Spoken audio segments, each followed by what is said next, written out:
G'day everyone, welcome back to Pete's Investing. Today is March 23rd, 2023. This is the US S&P 500 update. On the daily chart, as we keep saying on every episode, it's broken down through these ascending and descending trend lines, and now it's coming and resting on the price on the daily. It's coming and resting on this horizontal support line. I've also got a horizontal resistance line at the top here, which I don't see being broken anytime soon. The reason for that is on the time frames, the CCI is broken to the downside on the daily, on the 4 hourly likewise, although it's running the moving average is running pretty flat, although the CCI is broken to the downside again, and also on the hourly chart it's broken as well to the downside. Now a couple of things to note here. The Fibonacci retracement typically takes a reversal on a 50% level. Between a 50% and a 61% Fibonacci retracement level. You'll see there the price hit up as high as the 50% level and bounce back down with a pretty strong, on the daily you can see there, a pretty strong bearish engulfing candle.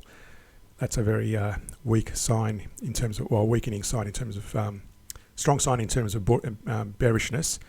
So no real opportunity to go long at this point, so avoid long positions.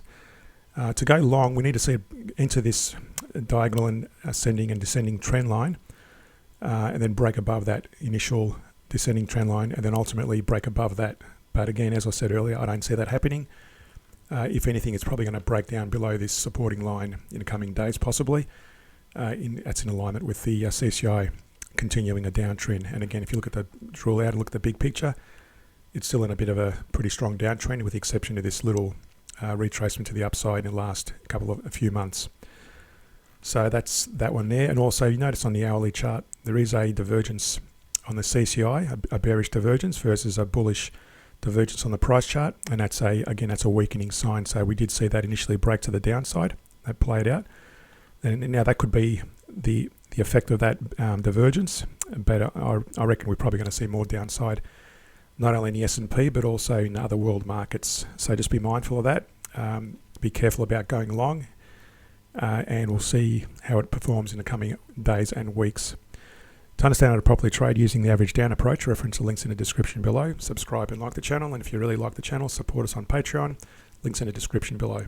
Thanks, and see you in the next video.